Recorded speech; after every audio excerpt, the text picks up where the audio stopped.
আসসালামু আলাইকুম। Finally share করতেছি ওই দিনটা যেদিন আমি ফেনীতে গেছিলাম। এদিন খুব সকাল সকাল উঠে আমি আর আব্বা বের হয়ে পড়ি ফেনীর উদ্দেশ্যে। আব্বা আমাকে সকাল 6:45টার বাসে উঠাই দিছিল। রাস্তাটা এত সুন্দর, মানে যে দিক দিয়ে আমরা গেছিলাম, অনেক স্ন্যাপ নিয়ে ফেলছি একটু একটু করতে করতে।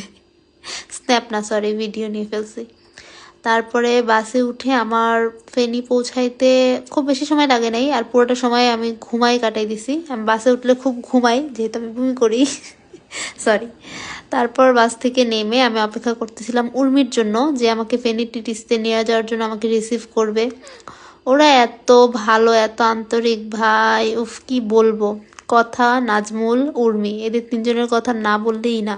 ওখানকার টিচাররা তো আরো অমায়িক, মানে আলহামদুলিল্লাহ আমার খুব ভাল লাগছে ওই দিন। আসলে ফেনী টিটিসিতে ওনারা না থাকলে আমি এত এনজয় করতাম না, বা এতটা ভালো করে জিনিসগুলো অবজার্ভ করতে পারতাম না।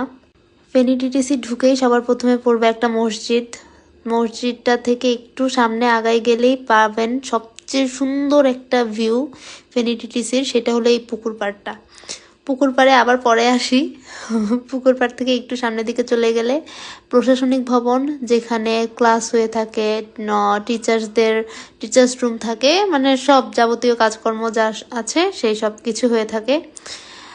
কিন্তু এই সব কিছুর মাঝে সবচেয়ে সুন্দর জিনিসটা হলো এই পুকুর পাড়। আমি তো এই পুকুর পাড়ের দিক থেকে চোখই সরাইতে পারতেছিলাম না। আমি বারবার এখানের ভিডিও করতেছিলাম, ভিডিও নিতেছিলাম। তারপরে ভাবলাম যে না থাক, একটু প্রশাসন ভবনের ভিতর থেকে ঘুরে আসি। এই যে আবার পুকুর পাড়, ভাই এত সুন্দর ভিউয়ে ওরা থাকে, এত সুন্দর ভিউতে ওরা ক্লাস করে। আমি হলে তাও যাইতাম না, কারণ উফ। প্রশাসনিক ভবনের ভিতরে যে আসলে ক্লাস দেখার কিছু নাই। ক্লাস কি দেখবো, ক্লাস তো আমরাও দেখি, ক্লাস আর দেখতে ইচ্ছা করে না। লাইব্রেরিতে চলে গিয়েছিলাম। লাইব্রেরিটাও অনেক, মানে ফেনীর শহরটা অনেক ছোট। এই ছোট শহরের মধ্যে ছোট একটা ক্যাম্পাস, অনেক সুন্দর, অনেক ওয়াও। সবচেয়ে বেশি সুন্দর পুকুর পাড়। পুকুর পাড়ের কথা যে আমার মুখ দিয়ে কত শুনবেন এই ভিডিওতে। কি সুন্দর বসার জায়গা দেখছেন, ওয়াও না? আমি তো ক্লাস করতে গেলেও এই পুকুর পাড়েই বসে থাকতাম। এই জন্যই আমাদের ক্যাম্পাসে মনে হয় পুকুর পাড় রাখে নাই।